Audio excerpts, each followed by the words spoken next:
They thought she was nobody until the legal team walked in and called her the sole decision maker on their deal. You ever have a day where you wake up thinking it's just another shift, nothing special, same routine, same uniform, same tired smile? That's exactly where Alyssa Carrington's head was the morning she headed to the Laurel Room, a high-end restaurant tucked inside an art hotel in Scottsdale, Arizona. She tied her apron, pulled her hair back, and tried to convince herself she didn't mind working a double. Rent didn't care how exhausted she was. Tips were slower lately, and she wasn't the type to quit, even when life felt heavy. The dining room smelled like roasted garlic and polished wood. Servers moved like they were rehearsing a dance. The chandeliers weren't loud or flashy, but they made everything look more expensive than it needed to be. Alyssa walked in through the side hallway, clocked in, and grabbed her order pad. Nobody greeted her with excitement. She was just another face on the schedule. "Morning, Alyssa," said her coworker, Nora Hernandez, adjusting a tray stand. "You ready? Table 7 is already acting like they own the place." Alyssa smirked. "They always think they do." "You'll see," Nora whispered. "They're worse than usual."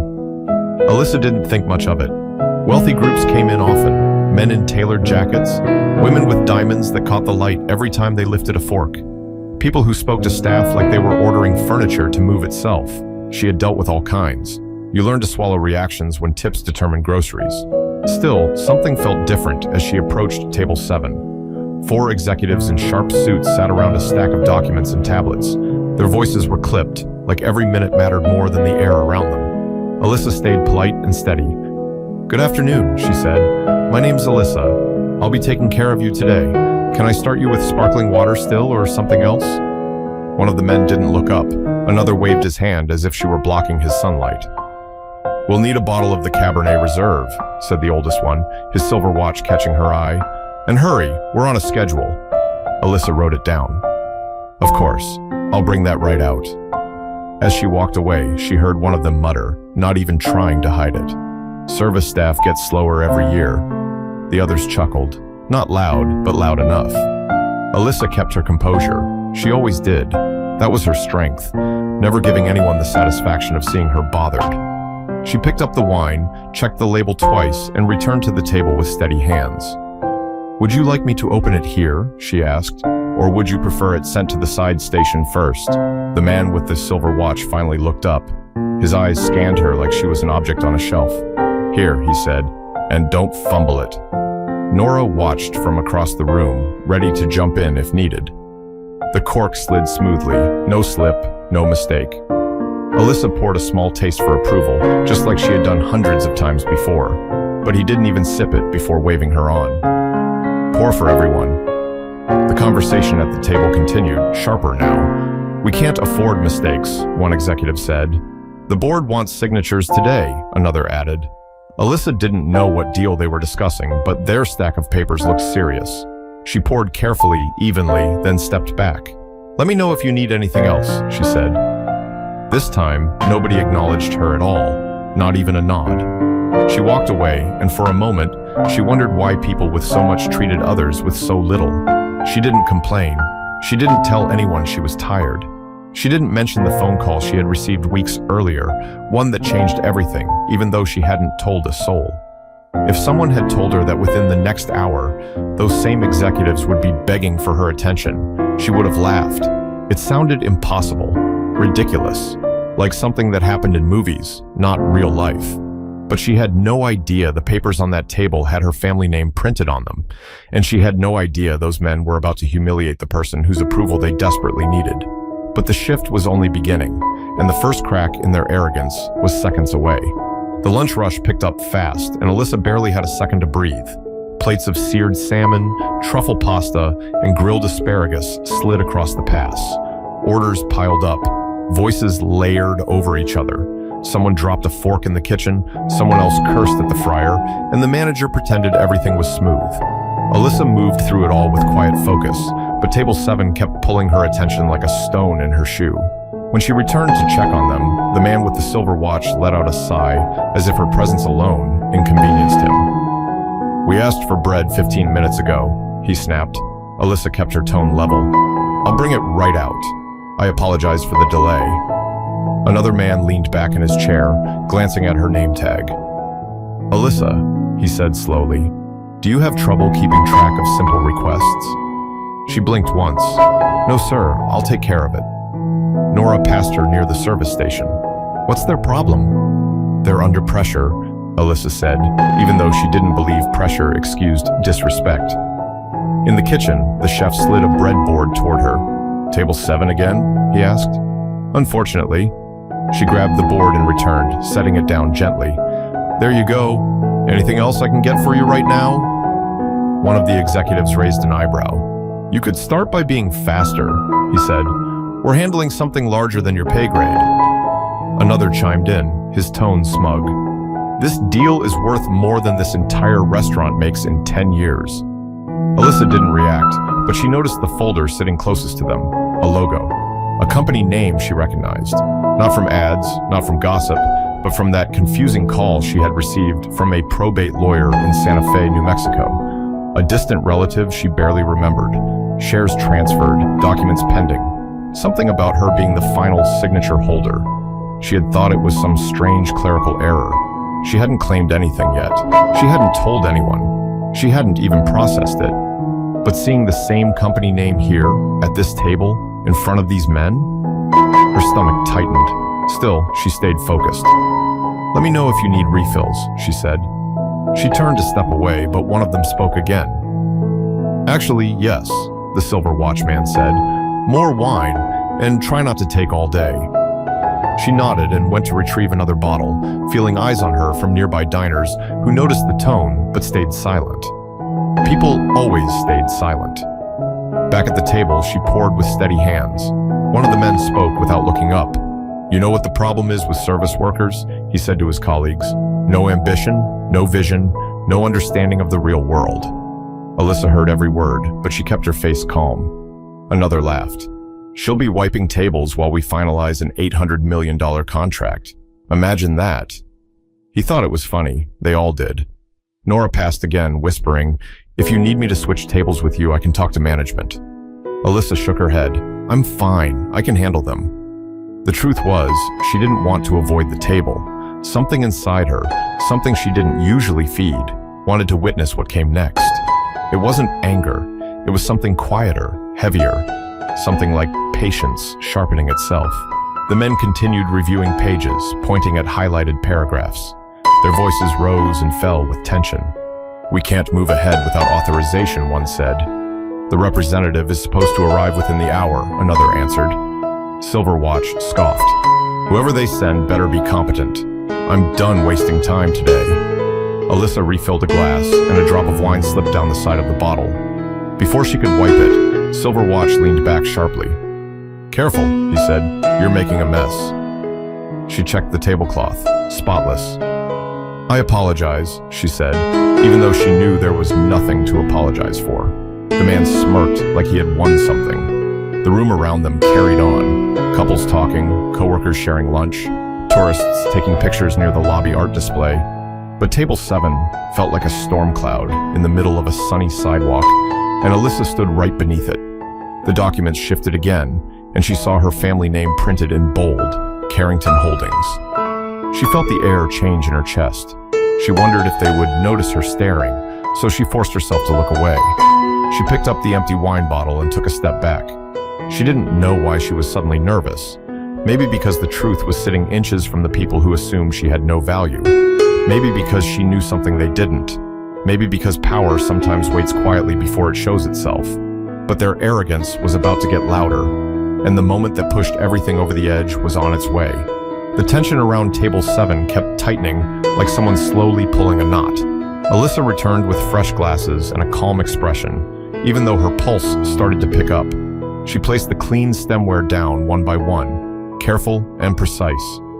One of the men looked at her with a smirk that didn't match anything she'd done wrong. "You ever consider a different line of work?" he asked, swirling the last of his wine before finishing it. "Something that requires less coordination?" Another chuckled. "She probably thinks this is her big career." Alyssa didn't bite. "Let me know if you'd like a different vintage," she said. Silverwatch tipped his empty glass toward her without looking up. "Pour another, and this time, Try not to drag your feet. She brought the next bottle, checked the label, and opened it smoothly. She started pouring for him first, slow and steady. Then, as she reached the second man, he made a show of leaning back, lifting his chin, and saying loudly enough for nearby tables to hear, "Service staff should learn to move with purpose. We don't have all day." A couple at table 9 looked over, uncomfortable. Nora stared, waiting to see if she should step in. The manager pretended to read a clipboard. Alyssa kept pouring, but the third man suddenly shifted his chair, bumping her arm slightly. The wine tilted. A splash hit the edge of his sleeve. Barely a drop. Barely noticeable. He jerked his head toward her like she had flung it on purpose. "Are you kidding me?" he snapped. Alyssa set the bottle down. "I'm sorry, sir. You moved suddenly. Let me get a cloth." He stood, towering his voice over hers. "You don't touch me. You don't speak unless spoken to. Do you understand that?" The room went quiet. Forks paused. Someone cleared their throat. Silverwatch pushed his chair back and grinned, enjoying the scene. Maybe she needs a reminder of her place. Before Alyssa could respond, the man who had stood up reached for her apron, then tipped his own glass of red wine forward, letting it spill across her front, soaking into the fabric and dripping down toward her shoes. The liquid ran dark and obvious, like he wanted the moment to stain. Gasps came from nearby tables. Nora dropped a stack of dessert menus. The chef stuck his head out of the kitchen. The manager finally rushed over. "Sir, please, there's no need," the manager stammered, trying to de-escalate without actually taking a side. The man brushed his sleeve, pretending he was the one wronged. "If she can't handle a simple pour, she shouldn't be working here." Alyssa felt the warmth of the wine against her skin. She didn't raise her voice. She didn't cry. She didn't shake. She just stood there, staring at the man who wanted her to break in front of strangers. "Let me get cleaned up," she said quietly and stepped back. Silverwatch chuckled. Finally, she gets the message. The manager put a hand on her shoulder, guiding her away like she was fragile. "You can take a break," he whispered. "I'll send someone else to the table." Alyssa stopped walking. "No, I'll finish the shift." The manager blinked. "Are you sure?" She nodded. "I'm sure." In the staff hallway, Nora followed her. "You don't have to serve them again. Nobody would blame you." Alyssa wiped the stain with a towel, watching it smear instead of disappear. "It's fine." "It's not fine," Nora insisted. "They crossed the line." Alyssa paused, gripping the edge of the counter. Her voice stayed even, but her words carried weight. "People show who they are when they think no one's watching." Nora frowned. "So why keep going back?" Alyssa folded the towel, her movement slow and deliberate. "Because they're wrong about me. And I'm not running from men who think they get to decide someone's worth." She walked back into the dining room, the stain still visible, but her posture taller. Table 7 didn't look up at first. They assumed she would shrink, apologize, vanish into the background like they expected. Instead, she stood beside them and said, "Is there anything else you'd like at the moment?" All 4 men went silent for the first time. They didn't know why her voice sounded different. They didn't know why her eyes held steady. They didn't know they had just poured wine on the majority owner of the company they were desperate to impress. But someone else was about to walk through the restaurant doors, and their entire attitude would flip in an instant. Alyssa stayed near table 7 without hovering, giving them space while still doing her job. The men whispered now instead of bragging. Their shoulders pulled in. Their confidence didn't stretch across the room anymore. It was the first sign that the balance had started to tilt, even if they didn't know why. She refilled waters at nearby tables, collected dishes, and checked on a couple celebrating an anniversary. Every now and then she caught the executives glancing at her, like they suddenly wondered if they had misread the situation. Nora slipped beside her at the espresso station. "They're quiet now," she said. "What did you say to them?" "Nothing," Alyssa replied. "Silence sometimes says more." In truth, her mind was running. She thought about that long phone call weeks earlier with the probate lawyer in Albuquerque. She remembered sitting at her small kitchen table, staring at the peeling corner of the wallpaper, while the attorney explained that her late relative, Edmund Carrington, had no direct heirs. The name had meant almost nothing to her until she learned that he was the founder of Carrington Holdings, a massive supply and logistics corporation with offices across the country. She had barely spoken a word while the lawyer listed numbers, percentages, documents, and legal transfers. "You are the majority shareholder now," the lawyer had said. "Nothing can be finalized without you." She had laughed softly, thinking it was absurd. She worked nights, she folded napkins, she stocked sugar packets. She wasn't the kind of person who owned anything, much less a company that partnered with international firms. But the paperwork arrived. Thick envelopes, seals, official markings. She tucked them into a drawer, telling herself she'd deal with it later. Life didn't pause just because something unbelievable dropped into your lap. Rent still came due, shifts still needed covering, and she didn't want anyone looking at her differently.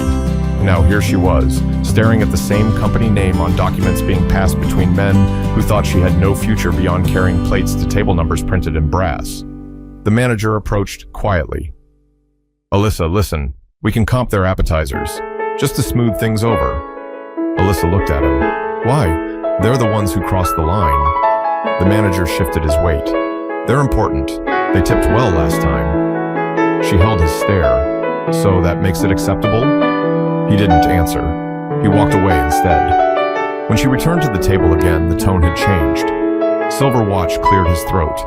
"We'll need dessert menus," he said, but his voice didn't carry the same edge. Alyssa nodded. "Right away."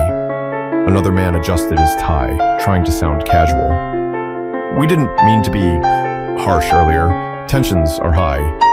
Alyssa placed the dessert menus in front of them. "Stress doesn't give anyone permission to mistreat people." The men fell silent. One tapped his pen, another shifted his chair. The power they thought they owned no longer sat comfortably with them. A moment later, a well-dressed woman in a navy suit entered the dining room. She scanned the tables, holding a leather briefcase and a folder with embossed lettering. Her hair was tied back, her steps confident.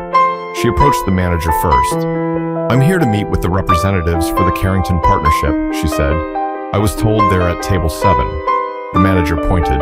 "Right over there, they've been waiting." The executives straightened like schoolboys trying to impress a principal. Silverwatch stood and extended his hand. "We've been expecting you," he said.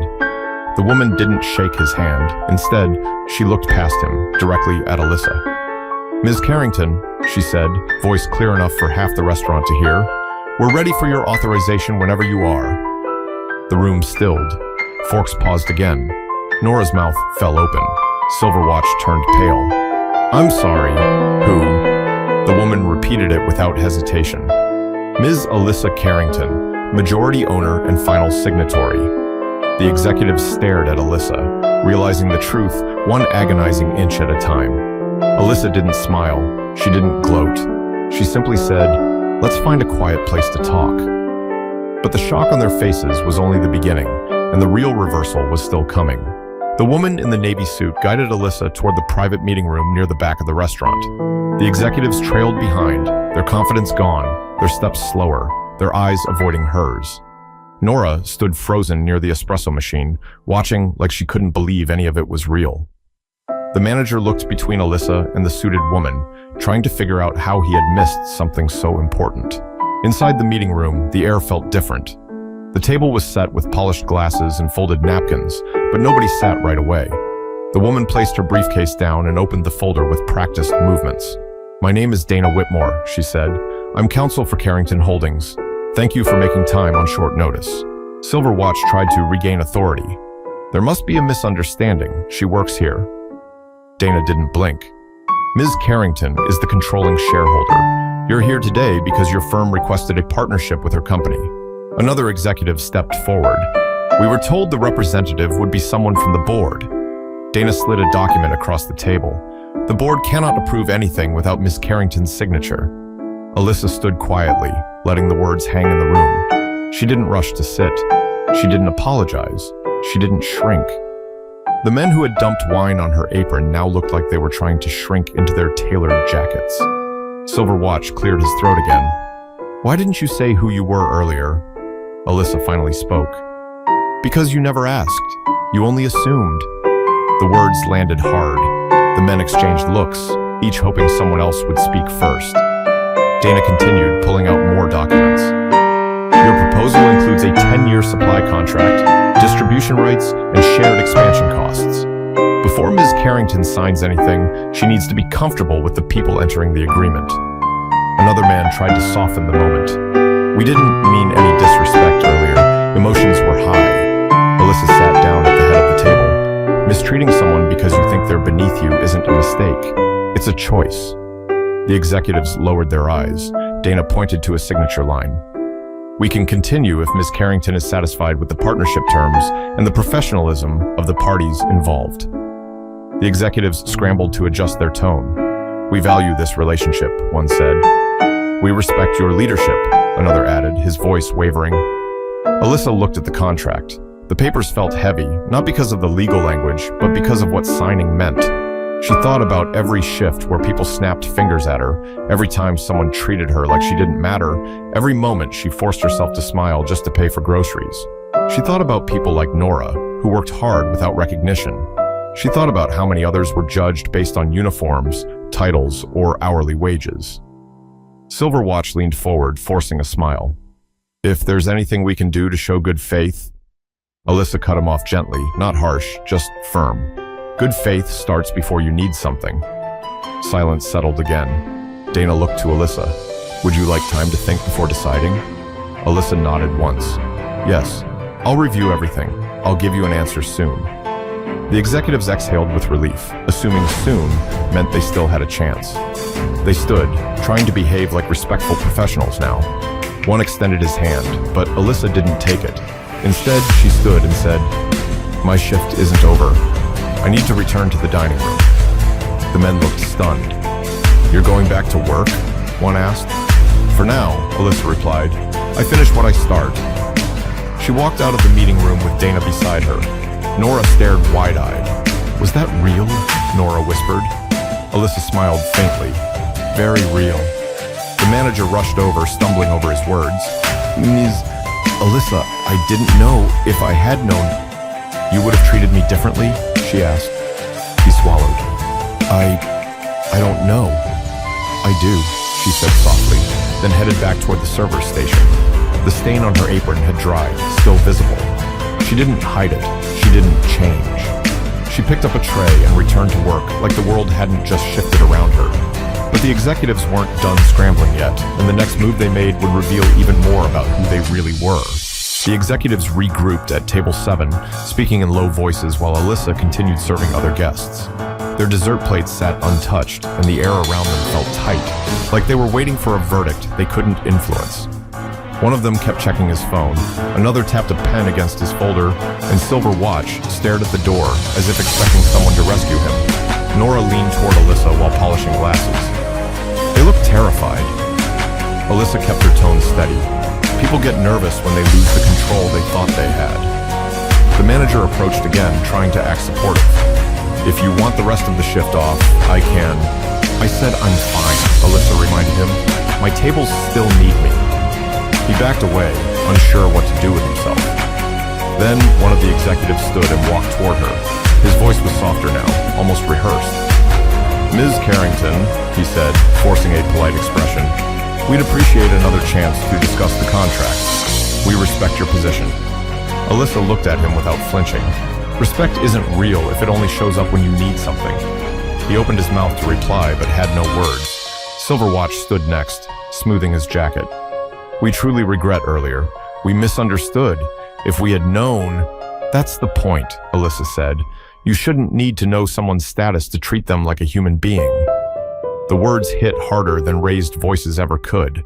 A couple at a nearby table watched, eyes wide. A group of friends near the bar whispered to each other. Word had spread without anyone announcing anything. People could feel the shift. Dana returned briefly, handing Alyssa an updated folder.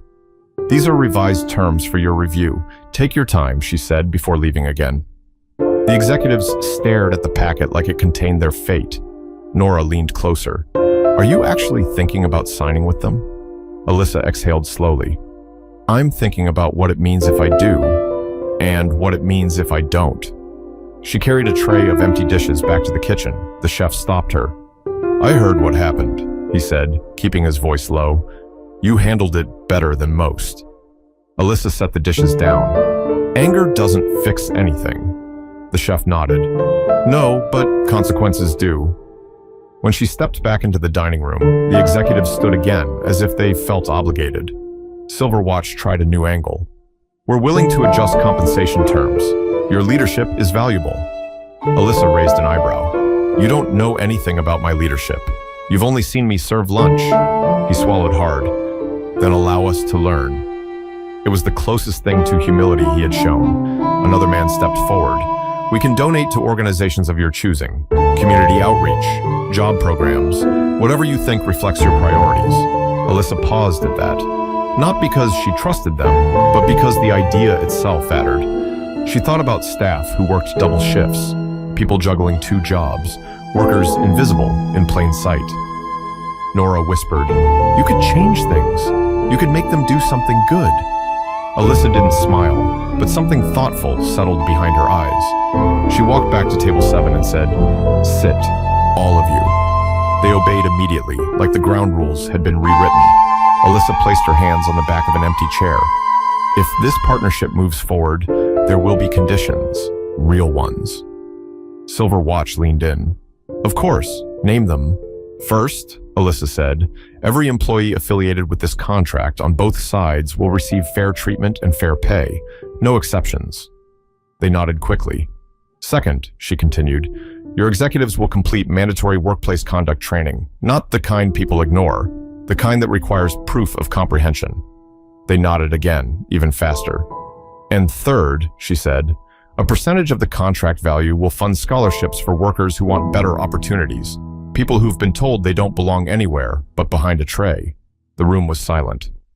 Finally, one of the men spoke. "We can agree to those terms." Alyssa studied their faces.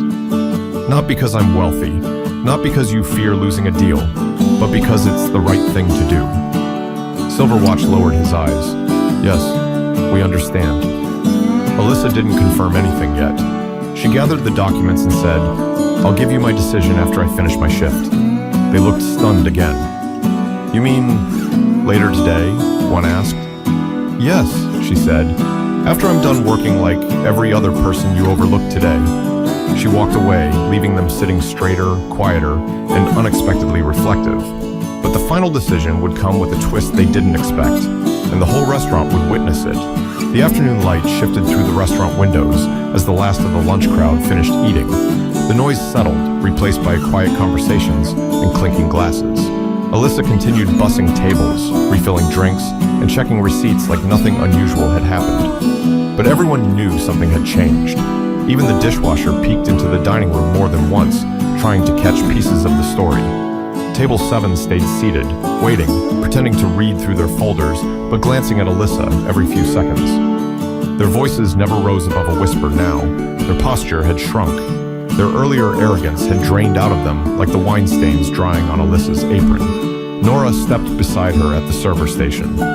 "Are you really deciding today?" she asked. "Yes," Alyssa replied, folding a napkin. "I don't believe in dragging things out." "What do you think you're going to do?"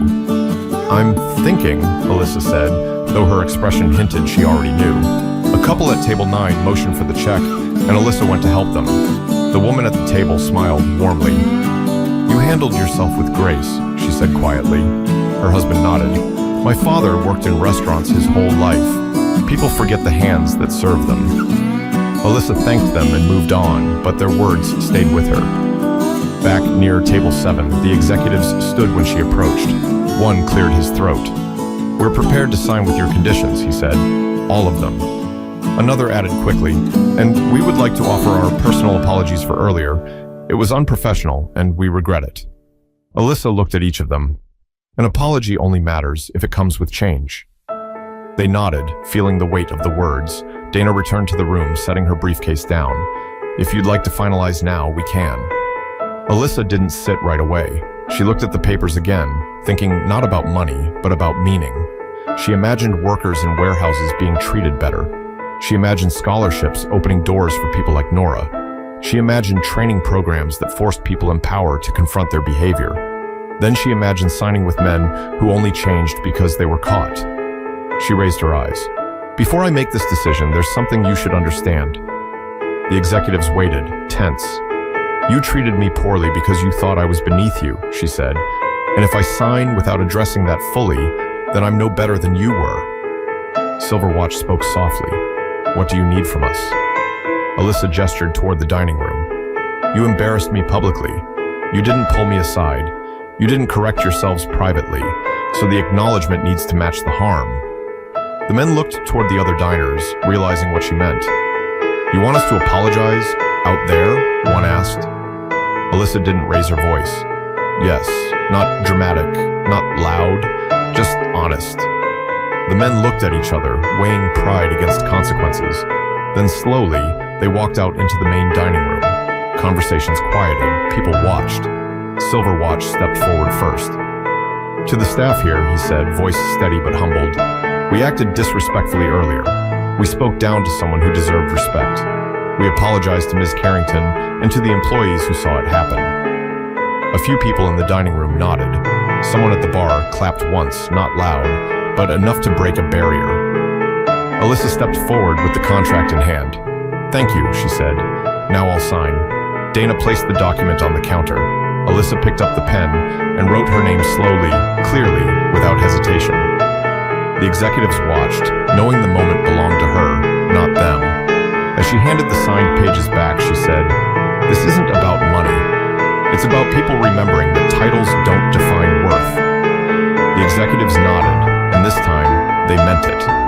Nora rushed up as soon as they stepped away. You just changed everything, she whispered. Alyssa smiled gently. Not everything, just the parts that needed changing. The manager approached cautiously. Ms. Carrington, will you still be working here? Alyssa untied her apron. Not as an employee. He swallowed. Are you leaving for good? She folded the apron neatly. I'll be back tomorrow. He looked confused. In what role? As the owner who's buying this place, she said, and the first change is going to be how we treat the people who keep it running. Nora gasped. The chef peeked out of the kitchen again. Someone at table 9 muttered, well, that's one way to end a shift. Alyssa hung the apron on its hook, stood straighter, and walked toward the exit as the entire room watched with a mix of awe and respect. But there was still one more thing she needed to say before the story ended, and it carried the lesson people would remember. Outside the restaurant, the Arizona heat pressed against the glass windows, but Alyssa stood in the shade near the valet stand, breathing in a moment that felt bigger than her. Not because of the contract, not because of the money, but because she had stood her ground without raising her voice, without throwing insults back, without becoming what they expected. Nora stepped outside after her, holding 2 to-go lemonades. You okay? She asked, handing one over. I'm better than okay, Alyssa said. I'm clear. They sat on the stone ledge near the entrance. Cars pulled in and out. People chatted. Life moved like always, but Alyssa felt different inside. She thought about her mother, who used to remind her that worth isn't something someone else gives you. You carry it yourself, even when no one sees it. Nora sipped her drink. Do you think those men actually learned anything? They learned that power isn't always visible, Alyssa said, and that respect isn't optional. A few minutes later, the executives exited the restaurant. They didn't swagger this time. They didn't talk loudly. They approached Alyssa with careful steps. Silverwatch spoke first. We'll honor the terms, all of them, and we'll implement the scholarship program immediately. Another added, we've already contacted our HR division about the training requirements. Alyssa nodded. Good. But remember something. You don't treat people well because you might need them someday. You treat people well because it's the right thing to do, even when no one is watching. The men agreed, and for the first time, it didn't feel like they were pretending. As they walked to their cars, Nora let out a breath she'd been holding. You realize your life just changed forever, right? Alyssa smiled. My life changed before today. I just finally stepped into it. They sat quietly for a moment, watching the sun stretch across the pavement. Then Nora laughed softly. So, what's the first thing you're going to do as the new owner of a restaurant and head of a massive company? Alyssa stood, finishing her lemonade. I'm going home to rest. People make better choices when they're not exhausted. Nora laughed again. That's the most reasonable answer I've ever heard. Alyssa turned toward the parking lot, but then paused and looked back at her friend. You know, the world is full of people who judge others by uniforms, job titles, or where they stand in a room. But the truth is, you never know who you're talking to. You never know their story, their past, their potential, or where they're going next. Nora nodded slowly. So what's the lesson then? That you don't treat people with kindness because of who they are, Alyssa said.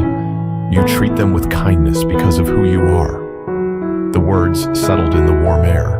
A family walked past them. A couple held hands near the corner. A server from another restaurant hurried by, tying her apron as she walked. Alyssa watched her for a moment, recognizing something familiar in her steps. She hoped the world would meet that woman with more grace than Table 7 had shown earlier. Alyssa headed toward her car, keys in hand, shoulders relaxed. For the first time in a long while, she didn't feel small. She didn't feel invisible. She didn't feel like she had to prove anything. She simply felt like herself, and that was enough. Here's the takeaway, the heart of the story. People reveal their character and how they treat those they think can't offer them anything. But the truth is, everyone deserves respect. Everyone deserves dignity. And someone's value isn't measured by a paycheck, a title, or a uniform. And if you're listening to this right now, here's your invitation. Treat people better. Stand up for yourself. Stand up for others. And never let anyone convince you that your worth depends on their approval. If this story moved you, if it made you think, if it reminded you of someone you know, or someone you want to become, share it, talk about it, and make sure the message doesn't stop here.